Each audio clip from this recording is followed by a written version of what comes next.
So today we're going to practice rendering values. You're going to render a 5-step value scale, and you're going to do that with ink as well as graphite.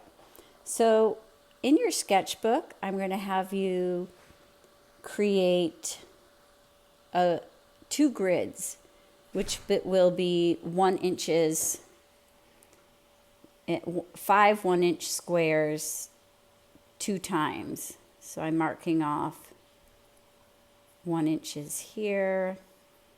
I'll put a 1 inch between the two, 1 inches this way, and then we'll come down 5 inches. 1, 2, 3, 4, 5.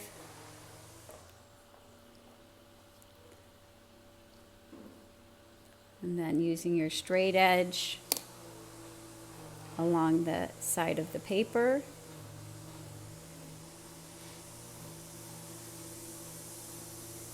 One. I'm going to make this grid because you're going to create a 5 value scale with ink in a hatching way and with graphite with a back and forth method. This is a great way to practice creating value. 1, 2, 3, 4, one more. You can see where this is not required, this transparent ruler. It really comes in handy when you want to create straight lines. I can just lay it on in my sketchbook, and if I align the edge of my sketchbook, I can have a right angle. Okay, so here's my 1 inch mark.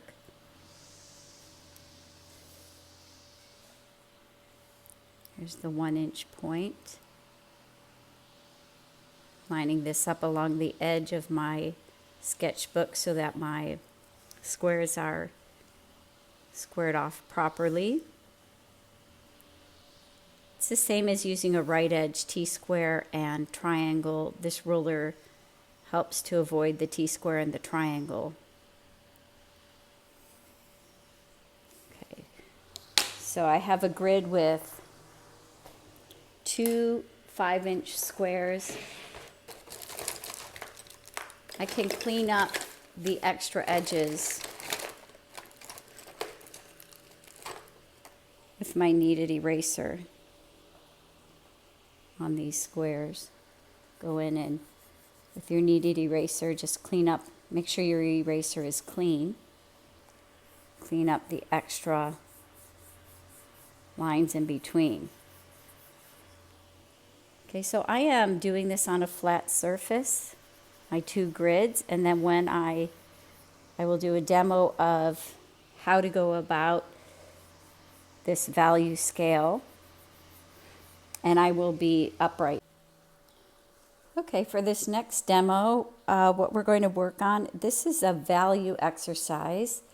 The purpose of the exercise is to really help you to develop your eye so that you can see value, and then once you can see and recognize the different value scale, you'll be able to render it. We're going to render it with a back and forth motion with our pencils. I'm using a 2H for the light areas, an F pencil, or you can use an HB for the middle tone range. So this would be the middle tone range. And then I'm using an 8B for the dark range, which would be at the bottom. Okay, so I'm using graphite pencil, and I've already drawn up my grid. So I'm just going to use a back and forth, soft back and forth motion. My goal is to match value number 1 down here. And so very lightly, that's why I'm using a 2H pencil.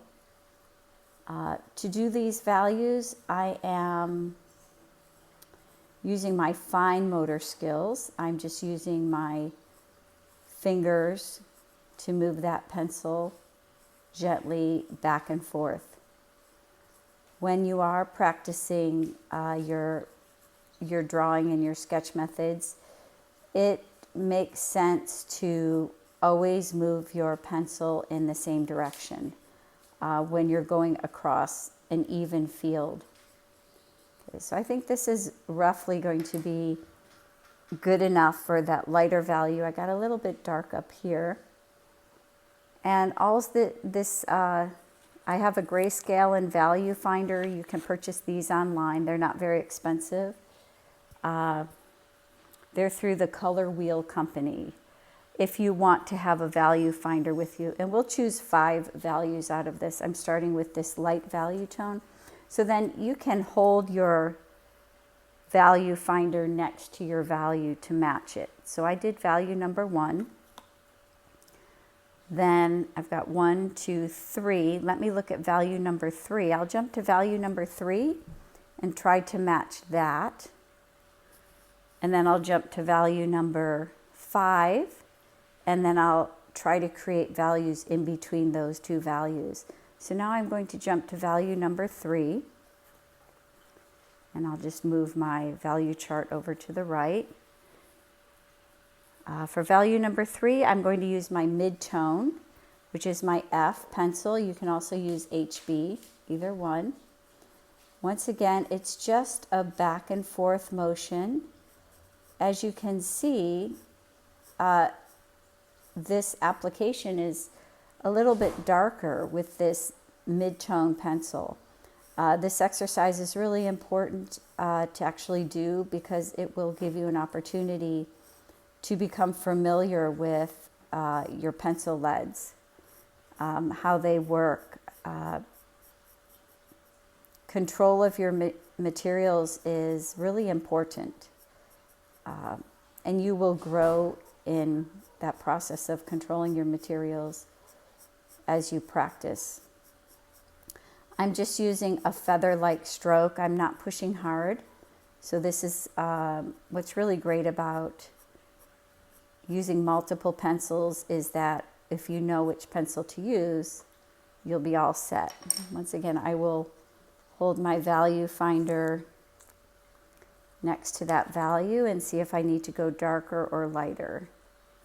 Looks like I can go a little bit darker. Now I'm not going to press hard. I'm just going to apply another layer of graphite. I'm just going in with another layer of graphite. And we're doing a 5 value chart. I try to keep my strokes all moving in the same direction. And I'm just filling in space in between my earlier marks.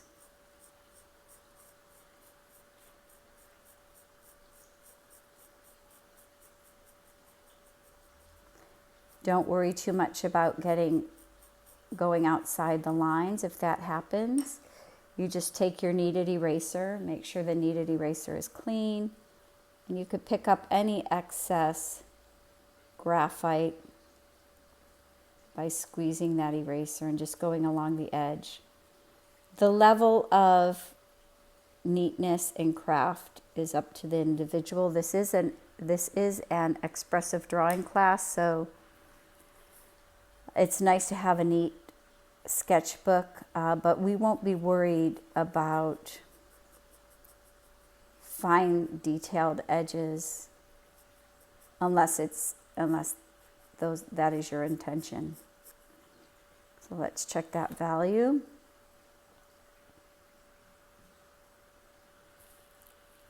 Get a little bit darker. So with graphite, as with charcoal, you just go back over and add another application. You can see that as you move into the darker and the darker colors, This can take more and more time. I'm just moving lightly across the paper, and I'm letting the texture of the paper pick up the graphite.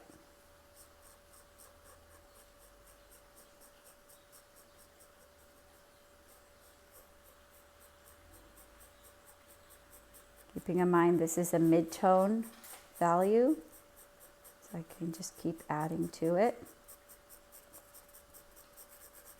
And I'm moving the pencil back and forth. Be consistent with the angle. You can even use a coloring type motion. And the goal is to cover the entire square with a consistent application of graphite. This is how you're going to be able to develop your eye to recognize the different values, and also to develop your skill. If you see a particular value you want to create, you'll know how to do it.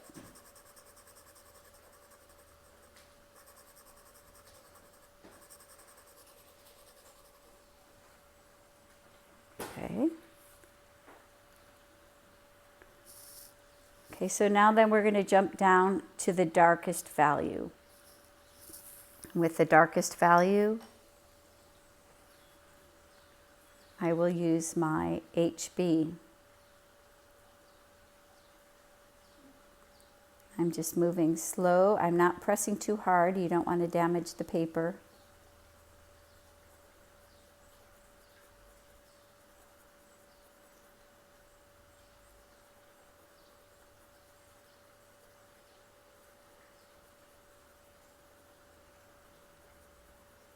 And I'll continue on and complete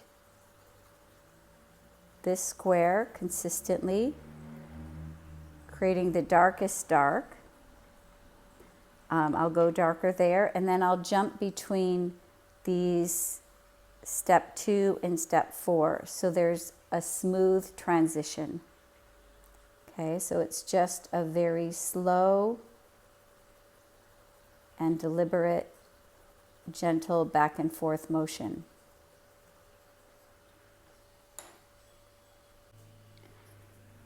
Okay, so the second part of the demo is I've completed the grayscale with the graphite,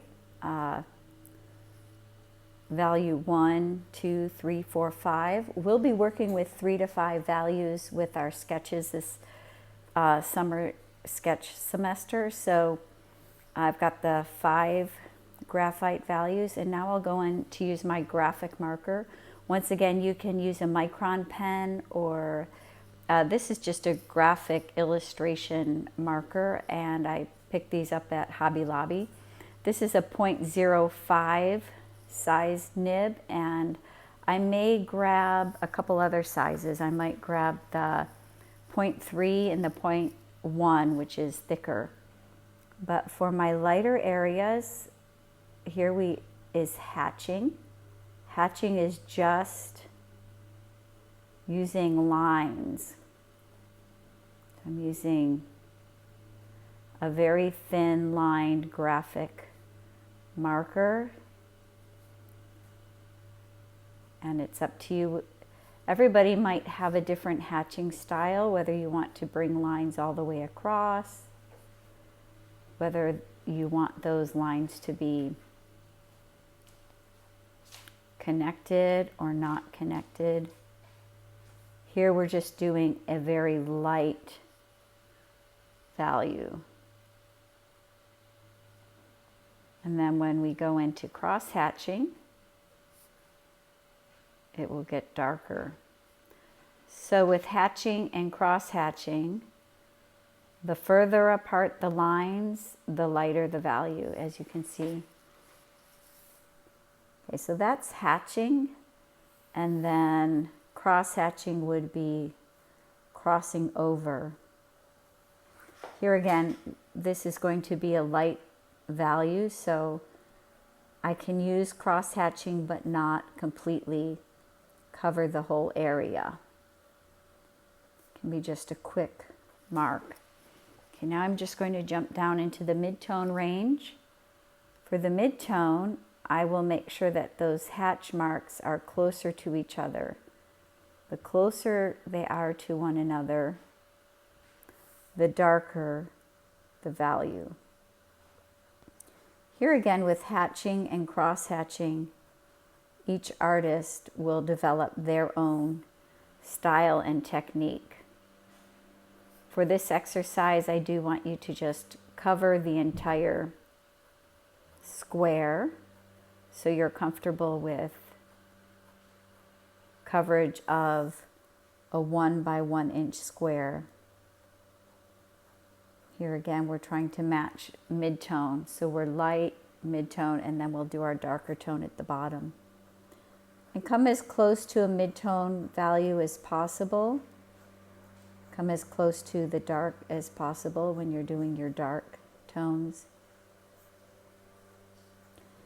And you'll find that each medium is different. It's easier to get dark with a marker, obviously, and it's more difficult to stay light. And with pencil, it's easy to do your light and have control over your light tones. It's more difficult to control your dark values. So this is all something that you'll practice as you practice hatching. Okay, then we'll go into our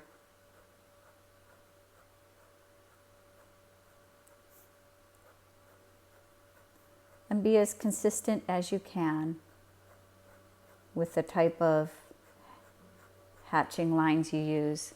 So now we'll go down into our darker area, and of course here we're going to allow the lines to be closer together. I'm only going to use my 0.05 marker for this.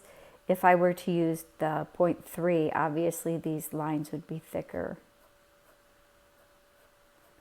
So here I'm bringing my lines a lot closer together.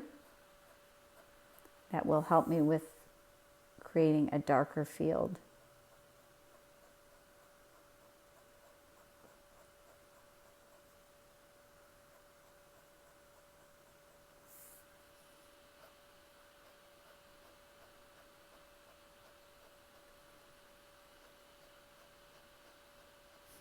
And it's up to you if you prefer to just hatch and not cross hatch.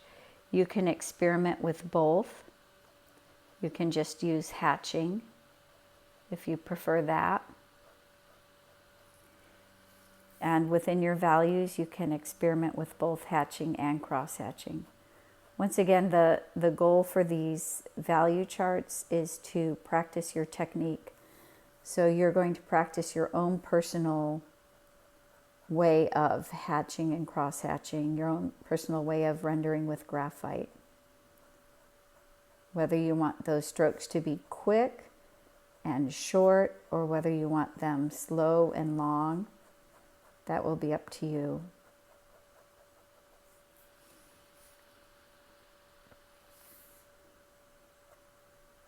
If you want to create a hard edge, you start from that edge and pull inward. So if I want this line at the top of my square to have a strong edge, I'm going right up to the edge of the line and pulling out from it.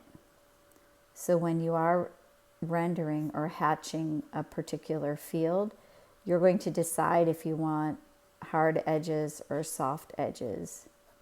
So you can see how I can go right up to the edge of that square and really help this to get dark by going right up to the edge.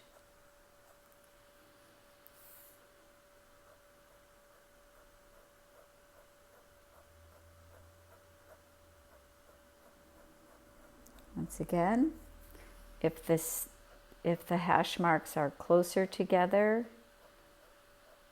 you're going to have obviously a darker value.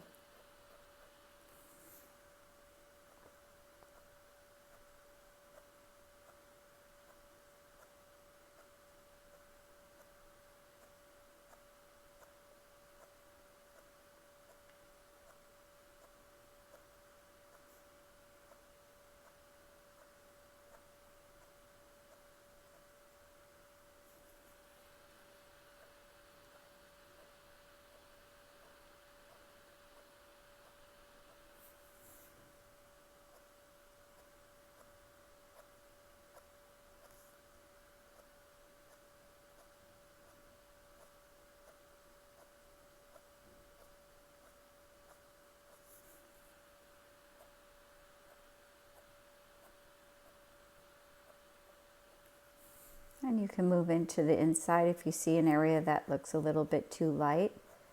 Keep in mind, as you move quickly, you'll put down less ink when you're using a micron or an ink pen.